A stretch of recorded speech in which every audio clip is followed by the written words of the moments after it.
Hey guys, what's up? Hey, Jeff Hansen here. I got an incredible topic today. What we're talking about today is 3 success habits of highly successful people. Okay? 3 success habits of highly successful people. And I'm gonna tell you, I was really excited about this because there's 3 things that you can actually do right now. You don't have to wait. It's not something you need, or you need this to do that or whatever. You can do it right now. You can start immediately right after the video. And of course, those that don't know me, my name is Jeff Hansen, aka the Silver Fox. Silver Fox because of the hair. You know, hair. And, oh well, I had a goatee. I shaved it. Okay, but let's get into the topic real quick. Let's not beat around the bush. Okay. Also, you should, if you hear anything you like and brought some value to you, hit the like and subscribe button. If you're on YouTube, hit the like and subscribe button. If you see this in one of my Facebook groups, 365 Days of Fitness Challenge, or my Facebook page, simply friend me and be a friend, and you can get the notifications for every show, because I have a live talk show. This is not the live talk show, but this is a video. But I have the live talk show every night, 7 days a week, Monday through Sunday, 7 to 8, okay? And you can get all of my content, okay? All of the videos, okay? So, let's jump right into it. Boom! Okay? 3 success habits of highly successful people. Okay? First one is this. Be open to risk, or take risks, but be open to calculated risk. Meaning, you don't make foolish decisions. Don't go get all your money and put on a racehorse and wishing it wins. No. Or take all your money and put in the lottery. No. Calculated risk. Meaning risk that you have some semblance of control over. Okay, because to take no risk is probably the riskiest move ever. When you take no risk, that's like you're looking to live phenomenally. You're looking to live a very successful lifestyle, and with no risk, that's impossible. And that's one of the things I noticed about people that are not successful and people that are successful. People that are successful look for calculated risk. See, buying a house is a calculated risk. Buying an investment property is even a greater calculated risk. Okay? Successful people, they'll go, do you have benefits? And will I get paid every week? Where the highly successful says, if I perform, will I get paid? And the greater I perform, the greater I get paid. They look forward to that.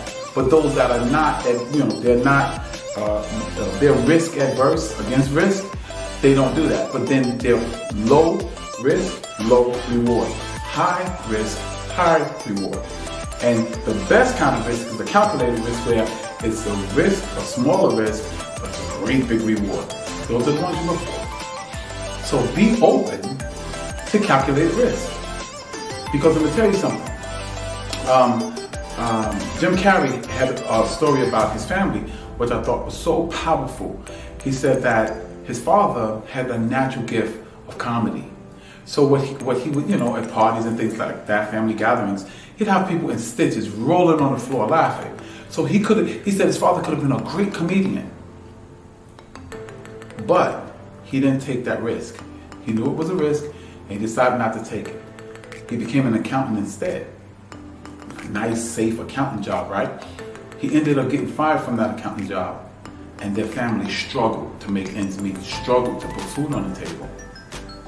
See, and he said the lesson that he learned, and I thought this was so powerful, he said the lesson that he learned from that was, you can fail at what you don't know. So you might as well go after what you love. Wow, that hit me like a ton of bricks. I said, you know what? That's true. And so I started gearing my life toward calculated risk. I started opening the door to calculated risk. It was a calculated risk that got me this beautiful apartment. It was a calculated risk that got me my vehicle that I'm driving now. That's actually having me making $1,400-$1,500 a week. It is, all these things are calculated risk. Calculated risk means starting my wholesale company. Calculated risk, building a gym and taking on clients to train. All these things are calculated risks. But I've been safe before, and I was working 12-hour days, standing in a warehouse, putting food in a basket. I've taken the safe way, and I ended up struggling every single day to make ends meet. No. I'll do it the way my mentor told me. Calculate the risk, Jeff. Calculate the risk, calculate the reward, and if it's worth it, take the risk. Okay? 2. Number 2 habit of highly successful people. Think big. Think big. There's a book that I read years ago called The Magic of Thinking Big. I've read it recently too. The Magic of Thinking Big. The magic of thinking big is, if it's not big enough, it doesn't create that excitement that gets you up early, to make you work harder than you've ever worked, to make you train harder than you've ever trained. It gotta be big. If it's not scary, it's not big enough. If it doesn't scare the people around you, and the people around you start laughing at you because you set that goal or that dream or that aspiration, it's not big enough. Do you not know it takes just as much strength to shoot for something small than to shoot for something big? But you know what the difference is? If you get something small, what do you got? You get something big, you got something that satisfies you, something that make you say, oh man, it was worth it. I remember it was a New Year's morning. I got up and I just started running. I wanted to run, and I went out running. And I said, this year I want to do something that I've never done before. And I wanted so far out of my comfort zone. Oh my God, I want it to terrify me. So I said, I'm going to run a marathon. The most I had ever ran was the 5 miles I ran in the Marine Corps. I'm going to run a marathon. So then, I didn't even know how much a marathon was. So I went and looked it up. 26.2 miles. I said, Lord have mercy. What? Man, boy, are you crazy? Especially, you're 49? You going to run your first marathon? You crazy. You know what? I'm gonna do it. So I made up my mind.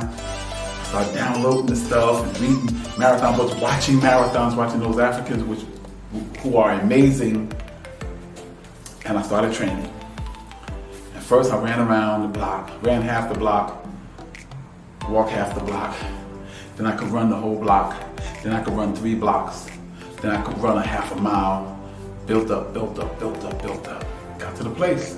I ran a marathon. When I ran across that finish line, and they give you your finisher's medal, yes! Felt good about it. Yes! All the pain. Yes! All the soreness. Because it was worth it. And what if I set a goal to run 3 blocks? Duh. Right? So, magic of thinking big. The magic of thinking big is that it makes you grow. It will demand that you grow. It will demand that you become more resourceful.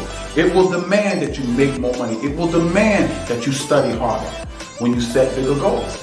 And it will demand you evolve into what you dream to be. Because if it's big enough, you gotta realize you're not big enough at that time to have it. See, I had to grow and expand to run that marathon. I have to grow and expand to go skydiving. And you're gonna have to grow and expand when you set the goal or the dream or the aspiration big enough. And don't listen to those people that cower and play it so safe. That's why they never change. 5 years, they'll be the same person. 10 years, they'll be the same person. You want to evolve in all that you can be. And only pressure does that. And pressure comes by dreaming and going after goals and dreams and aspirations that are outside of your comfort zone.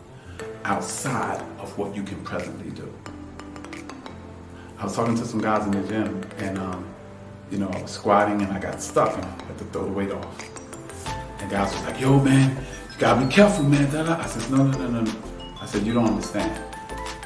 That set right there is what I came to the gym for. Because that set showed me showed me that I was not where I needed to be. And now I have a target. I said, that's what I come to the gym looking for. Failure. Because failure inspires me to be greater. See, it might look like a mountain now to you, and that's because you're at the size that you are. But see, the mountain can't grow, but you can. That mountain can become your molehill if you keep growing and following. And the only way you do that is you go for something that's bigger than what you're used to. You have to think big. That's habit number 2. So let's go over real quick. Habit number 1 was be open to calculated risk. Risk that you can kind of control a little bit, so it becomes calculated. And if the risk is small and the reward is great, go for it. Kick fear in the face and go for it. Feel the fear and do it anyway. What's number 2? Thinking big. You have to think big. There's magic and there's boldness in big thinking. And it will create in you a desire to be a bigger person. And the bigger and greater you become, the bigger and greater you can build your life. Okay, let's go. Number 3. Number 3 is the one, oh my goodness, I struggle with it. I struggle with it now even. But I gotta get better and better and better. It's gonna make me keep growing. It's gonna make me keep coming. So I can grow into all that the Creator has put in me. And I can access all that great potential. And that is writing it down. Woo! That's one of the hardest things for me to do. Is have a notebook in my pocket and write it down. What you doing? Writing it down. What are you writing down? What I gotta do tomorrow. What are you writing down? The goals for myself physically, the goals for myself financially, the goals for myself spiritually, the goals for myself weight-wise, health-wise, blood pressure-wise. You know, I set those goals, my savings goals, my investment goals, writing them down, And actually writing it down, I said in another video on YouTube, on my YouTube page, is writing things down is the first act of creation that takes something out of your headspace and putting it into the physical world. It becomes the blueprint. And if you keep following and keep growing and keep coming, and guess what? That becomes starts to blossom into the manifestation of that thing that was once in your head. And remember this, as long as it's in your head, it's a wish. It doesn't become a goal until you write it down. So habit number 3 is write it down. It puts it deeper into the subconscious mind. It sinks that commitment level deeper. It intensifies that desire for it when you write it down. Especially when you write it down and hang it up in a place that you're going to look every single day. So write it down. So number 1 was, anyone remember? Be open to calculated risk. Be open to calculated risk. You cannot play life safe. No one survives life. We all gonna die. But go after it, man. Don't be controlled by fear. Don't let fear paralyze you. Let fear galvanize you to become all that you need to be. 2, what's number 2? Thinking big. You have to think big. There's magic and there's magic in it. Magic and boldness in it. You become greater when you think big. Your compensation is so much better when you think big. And remember, it takes just as much strength to think big as to think small. But here's the problem. What if you accomplish what's small? It's small. But if you accomplish what's big, there's a sense of satisfaction, there's a sense of greatness, there's a sense of accomplishment that you have. And remember, if what you're thinking about, if the goal you set or the dream you set, if it doesn't scare you, it's not big enough. If people are not laughing at you because they think it's foolish, it's not big enough. It has to have the power in it to embarrass you. Think big. That's number 2. Number 3 is write it down. The first act of creation, of manifesting it from the spiritual world to the natural world, is writing it down. Because that's something in the spiritual world that only you know about, and you just put it on concrete paper. And remember, as long as it's in your head, it's a wish. When it gets into when you write it down, it becomes a goal. That's a major difference. Because that will make you stay focused on it because it's right there. Okay? So there's 3 steps, 3 habits of highly successful people are: 1, be open to calculated risk. 2, think big. 3, write it down. Okay, this is Jeff Hansen, aka the Silver Fox. And remember, if you want to subscribe to our channel, go on the channel, check out some of the videos. Got a lot of good content on there. All you have to do is put T-B-Y-E, or Jeff Hansen T-By. And that's the YouTube page. Make sure you subscribe, hit this, the notification bell so that you'll get our notifications when the show is on. The show is on every night, and it's a live show from 7 to 8 p.m. Okay? I hope to see you there. Make comments and let us know what you would like to hear, what you would like to see, and we'll try to accomplish that. Do that, okay? Also, if you watch the show in its entirety when you're on YouTube, we oftentimes give you free audiobooks and free resources that will help you become you 2.0, to go from you 1.0 to you 2.0. Because on our show, we believe that if we give you tips and share tips and strategies with you to help you become the best you ever, you'll build your best life ever. So God bless you, and may heaven smile upon you. Peace.